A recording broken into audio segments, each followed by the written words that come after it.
DH à la portée de tous. Bienvenue à l'émission DH à la portée de tous. Tous les droits de l'homme, c'est notre devise.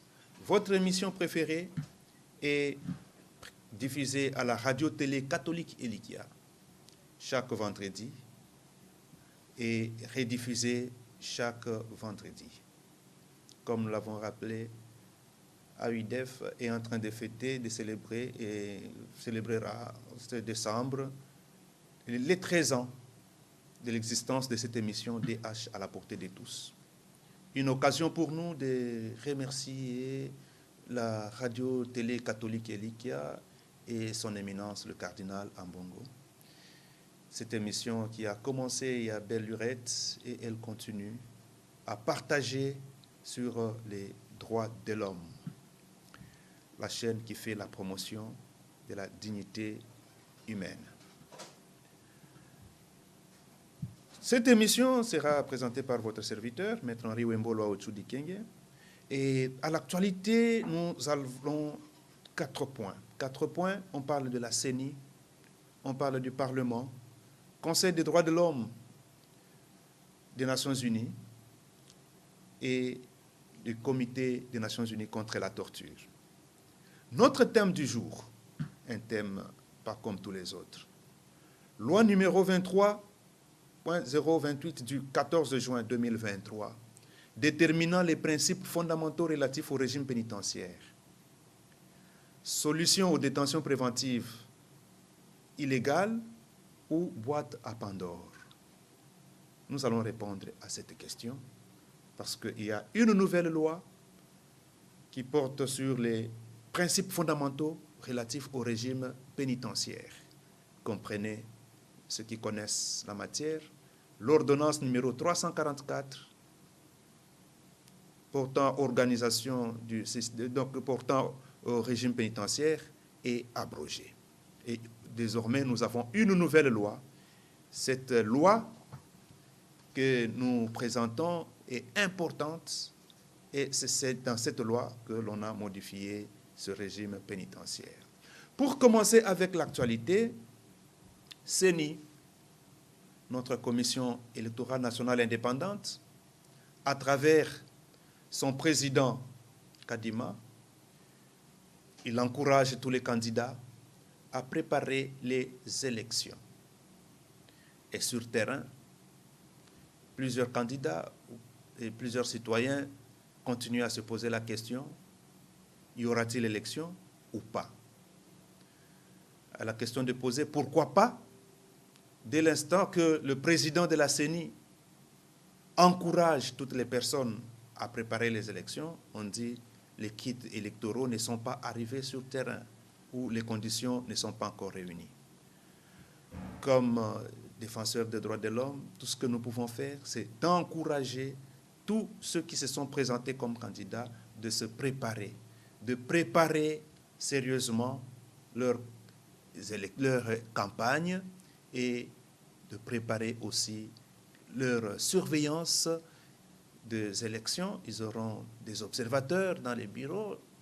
Et pour la population, nous disons que nous avons créé un système avec la démocratie, c'est l'alternance, c'est l'élection organisée de manière périodique. Et au nom de cette périodicité des élections, pour donner un mandat ou renouveler le mandat aux dirigeants, il y a des élections. Et donc, les citoyens, les citoyennes pourront aussi se présenter pour voter utile. Au Parlement, nous avons des lois importantes qui venaient d'être publiées. À l'émission passée, nous avions parlé de plaidoyers qui sont faits par les organisations de la société civile à travers le pays pour obtenir la loi portant la loi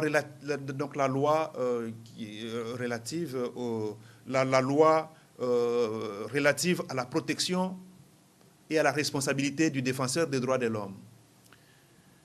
Et ayant saisi le Sénat a répondu pour dire qu'il n'y a plus de plaidoyer à faire, il n'y a plus rien à faire parce que la session passée, le travail a été fait et la loi a été transmise à la présidence pour promulgation. Et voilà, aujourd'hui, nous vous présentons cette loi qui est là, dans ce journal officiel de la République démocratique du Congo, 64e année, numéro spécial, première partie. Dans ce journal, qui a été publié le 8 juillet 2023, on parle de la loi numéro 23/028, la loi numéro 23/027 relative à la protection et à la responsabilité du défenseur des droits de l'homme en République démocratique du Congo. Cette loi comprend 30 articles, il y a des dispositions et nous n'allons pas parler beaucoup sur cette question. Les ONG sont organisées pour en parler de manière en toute synergie. Voilà, deuxième loi que nous avons dans ce même, numéro spécial, c'est la loi numéro 23/028 déterminant les principes fondamentaux relatifs au régime pénitentiaire. Il y a urgence sur terrain et nous devons parler de cette loi. Et même notre thème de ce jour portera sur cette loi. Nous allons poser la question de savoir, est-ce que cette loi vient apporter une solution au problème de détention préventive arbitraire, longue, irrégulière, illégale, ou encore cette loi vient pour ouvrir la boîte de Pandore. C'est-à-dire, nous voulons préciser, nous répondrons pour savoir si cette loi vient poser encore d'autres problèmes d'insécurité pour les directeurs de prison qui reçoivent beaucoup de pouvoir, de libérer les personnes dont les détentions ne sont pas légales ou régulières. Voilà dit pour le Parlement.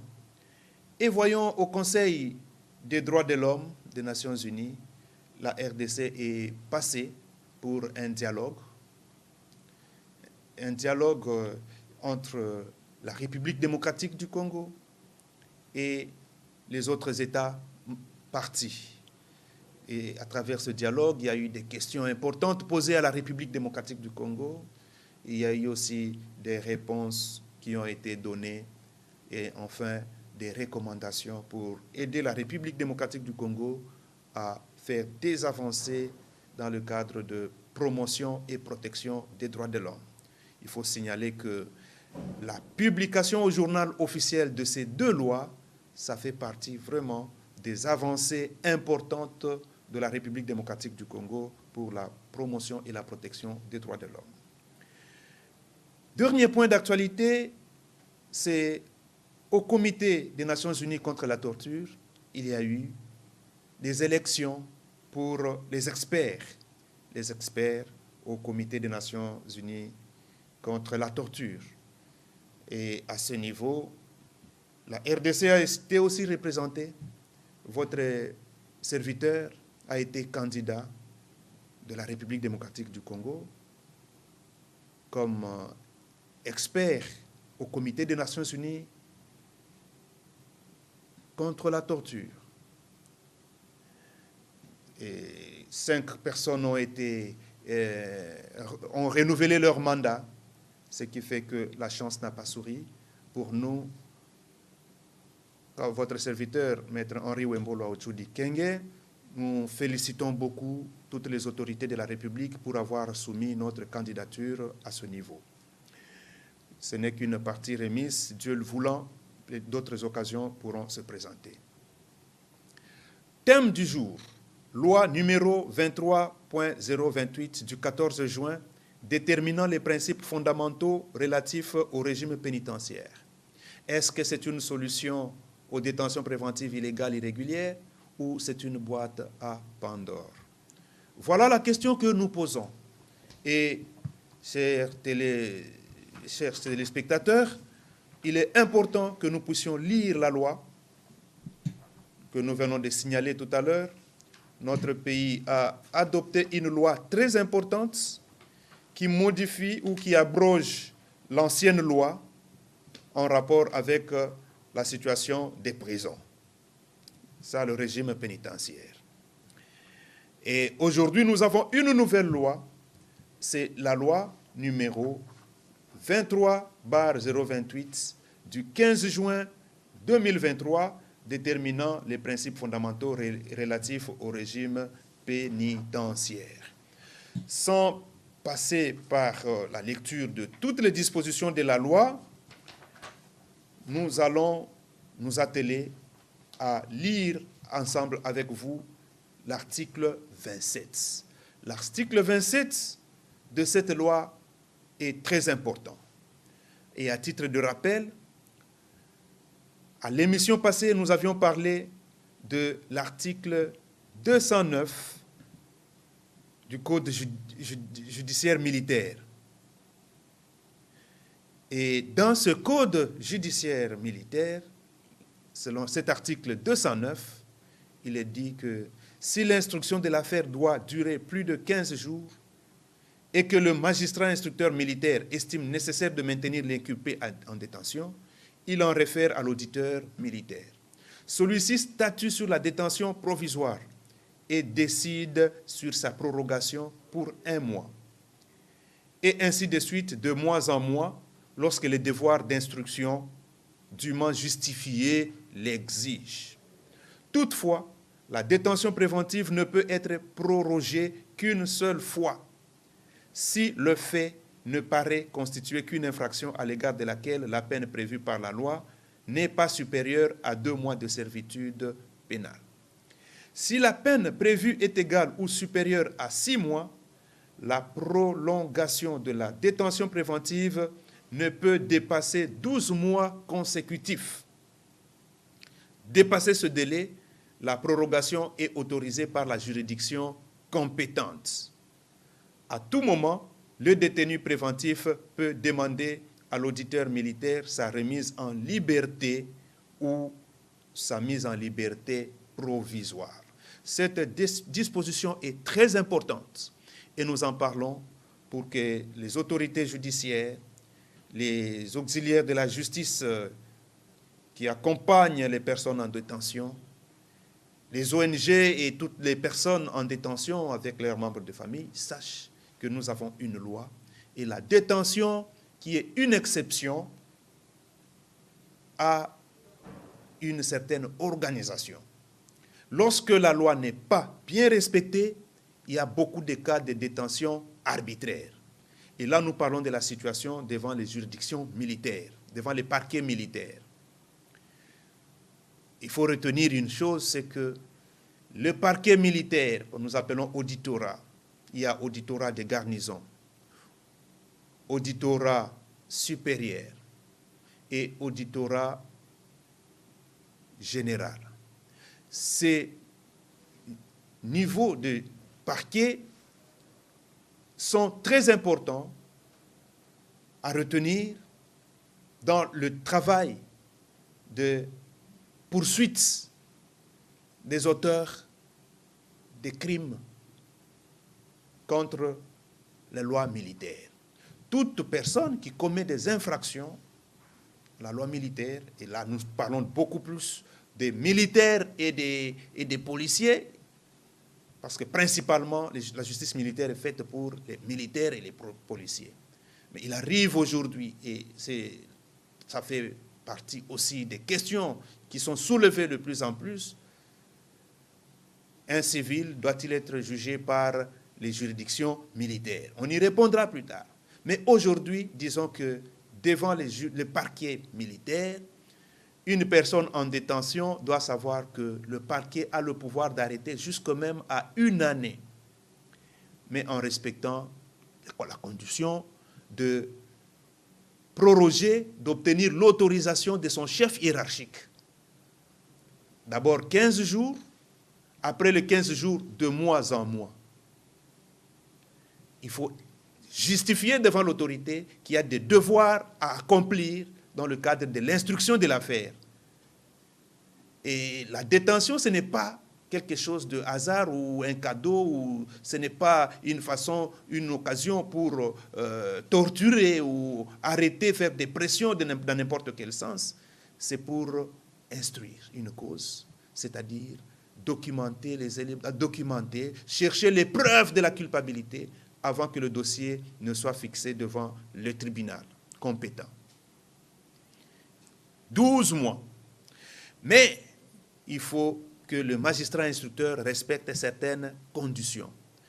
Et dans ces conditions, il y a le fait qu'il y a une autorisation de prorogation.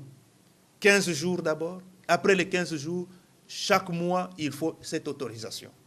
Et cette autorisation, si j'en parle ici, c'est pour faire comprendre que, avec la nouvelle loi, le directeur de prison a le devoir de veiller à ce que ce travail du magistrat instructeur se fasse de manière correcte. C'est-à-dire que ce renouvellement ou cette prorogation des détentions avec des actes appropriés, qu'ils soient à la disposition du directeur de la prison. Ça, c'est les civils. Chez les militaires. Chez les civils, il y a l'article 27 qui organise aussi la question de la détention préventive, les conditions et la procédure. Et là, nous devons retenir que chez les civils, il y a d'abord 5 jours pour le mandat d'arrêt provisoire. Et après les 5 jours, chez les civils, le magistrat qui arrête a l'obligation de présenter la personne en chambre du conseil pour 15 jours en vue de mener des enquêtes et, si possible, faire fixer les dossiers. Après les 15 jours, il y a encore la prorogation de mois en mois. Mais de toutes les façons, le magistrat civil ne devra pas aller au-delà de 6 mois. Comme nous avons dit chez les militaires, c'est toute une année. Chez les civils, c'est écourté. Ce n'est pas plus de 6 mois. Avec ces prorogations, après 5 jours, 15 jours, de mois en mois, plus ou moins 5 mois, 6 mois, le dossier doit être fixé. Et pendant ce temps qu'il y a ces prorogations, le magistrat a l'obligation de présenter la personne en chambre du conseil. C'est pour dire que chez les civils, le responsable, le chef de la détention, ce n'est pas le magistrat du parquet, mais c'est plutôt le juge en chambre du conseil, c'est-à-dire au tribunal de paix. Nous avons signalé, ce que nous pouvons encore répéter ici, l'article 26 bis.4a de la loi numéro 15/024 du 31 décembre 2015, modifiant et complétant le décret du 6 août 1959 portant code des procédures pénales. Selon cet article important, article 26 bis, toute personne privée de sa liberté par arrestation ou détention a le droit d'introduire un recours devant la chambre du conseil qui statue à bref délai sur la légalité de sa détention et ordonne sa libération si la détention n'est pas conforme aux motifs et selon la procédure déterminée par le présent code. Il y a encore autre chose, nous répétons, toute personne privée de sa liberté par arrestation ou détention a le droit d'introduire un recours devant la chambre du conseil qui statue à bref délai sur la légalité de sa détention et ordonne sa libération si la détention n'est pas conforme aux motifs et selon la procédure déterminée par le présent code. Ça, c'est important. C'est pour confirmer ce que nous avons dit. Le responsable de la détention, ce n'est pas le magistrat du parquet, mais c'est le juge. Et c'est le juge en chambre du conseil. Voilà pourquoi la loi que nous avons déjà a prévu que ce soit un droit pour toute personne qui est privée de sa liberté, qui n'a pas encore été condamnée et qui se retrouve en prison, de saisir le juge en chambre du conseil. Nous avons parlé de l'article 26 bis.4a de la loi numéro 15 du 31 décembre 2015, modifiant et complétant le décret du 6 août 1959 portant code des procédures pénales. Voilà, nous avons un arsenal juridique bien approprié pour gérer les questions de détention. C'est une des solutions au problème épineux de la surpopulation pénitentiaire et des mauvaises conditions de détention dans nos établissements pénitentiaires. Nous félicitons ici toutes les autorités politiques, le Parlement, la présidence qui a publié, et les députés et sénateurs, pour avoir donné au pays, doté ce pays de cet arsenal juridique très important. Et maintenant, il est question d'appliquer ces dispositions. On a dit, il faut le retenir, le savoir, toute personne en détention doit bénéficier d'un traitement qui préserve sa vie, sa santé physique et mentale, ainsi que sa dignité. Et dans quelles conditions se trouvent aujourd'hui les personnes en détention? On y répondra. Mais la loi prévoit aussi que chaque fois qu'il y a une détention arbitraire, on prévoit une juste et équitable réparation du préjudice causé par cette arrestation ou détention illégale. Là, la République peut souffrir. La République peut souffrir. C'est légal et c'est une voie, c'est une possibilité pour toute personne qui est arrêtée arbitrairement de saisir la justice pour obtenir une juste et équitable réparation du préjudice causé par une arrestation arbitraire. Revenons-en maintenant à cette disposition importante. Nous n'allons pas beaucoup commenté aujourd'hui. Nous avons voulu rappeler avec précision ce qui est déjà prévu. Et voilà cette nouvelle loi. À l'article 27, on nous dit « Nul ne peut être détenu sans titre légal de détention, établi par l'autorité judiciaire compétente. Tout détenu est libéré par le directeur de l'établissement à l'expiration de la validité du titre justifiant son inscription au registre des CROU. Si le détenu est un prévenu, le directeur de l'établissement en avise le magistrat instructeur 2 jours avant l'expiration du titre, par un courrier avec accusé de réception. Et une copie est transmise au chef de l'office, dont ce dernier dépend, et à l'autorité pénitentiaire. Le directeur de l'établissement procède à la libération dès l'arrivée du terme et en fait rapport à sa hiérarchie et au chef de l'office du magistrat instructeur. Toute violation du présent article expose le directeur de l'établissement à des poursuites pénales, civiles ou administratives conformément au droit commun.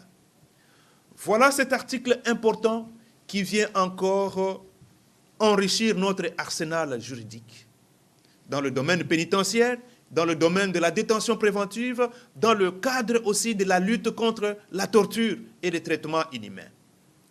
Il s'agit de la loi numéro 23/028 déterminant les principes fondamentaux relatifs au régime pénitentiaire. Cette loi du 15 juin 2023 est publiée au journal officiel du 8 juillet 2023. La loi est là et il est important que les responsables des établissements pénitentiaires s'en imprègnent. Et il est important que toutes les autorités compétentes et toutes les personnes, ici les personnes parfois assistées par les avocats ou accompagnés par des défenseurs des droits de l'homme puissent connaître la loi et que la loi soit appliquée. Voilà l'article 27. Nul ne peut être détenu sans titre légal de détention établi par l'autorité judiciaire compétente. Ça, c'est important. Et parmi les documents qui justifient la détention d'une personne dans la prison, ce qu'on mentionne au billet d'écrou dès l'entrée, c'est un mandat d'arrêt provisoire. Un mandat d'arrêt provisoire. La personne est arrêtée par le parquet civil comme parquet militaire. Et selon les deux régimes, il y a le timing, il y a de durée qui correspondent. Chez les civils, nous avons dit mandat d'arrêt provisoire 5 jours. Chez les militaires, nous avons dit 15 jours. Et après les 5 jours chez les civils, il y a 15 jours. Et puis, de mois en mois. On ne pourra pas déplacer plus de 3 mois, 4 mois, toujours en train de faire des prorogations. Chez les militaires, 15 jours, de mois en mois. Mais on dit, on ne va pas dépasser une année si l'infraction est punissable de plus de 6 mois. Voilà, après cela, c'est le juge qui devra intervenir. Donc, le dossier doit être déjà fixé. Et si la personne n'est pas présentée devant le juge, après 6 mois chez les civils ou après 6 mois, après une année chez les militaires, nous tendons déjà vers une détention arbitraire. Le titre n'est plus légal, le titre n'est plus régulier. En ce moment, on nous dit « Tout détenu est libéré par le directeur de l'établissement à l'expiration de la validité du titre justifiant son inscription au registre d'écrou. » Voilà l'appel à toutes les autorités pénitentiaires. La loi a évolué. Aujourd'hui, la République a donné beaucoup de pouvoir aux chefs d'établissement pénitentiaire. Ils doivent exercer ce pouvoir conformément à la loi. Toute personne en détention doit se retrouver en détention lorsqu'il y a un titre valable. Mais si le titre n'est plus valable, le directeur de prison, il a le pouvoir de libérer la personne. Libérer la personne. Et selon quelle procédure? 2 jours avant l'expiration du titre, le directeur de prison informe l'autorité que dans 2 jours, il y a expiration du délai.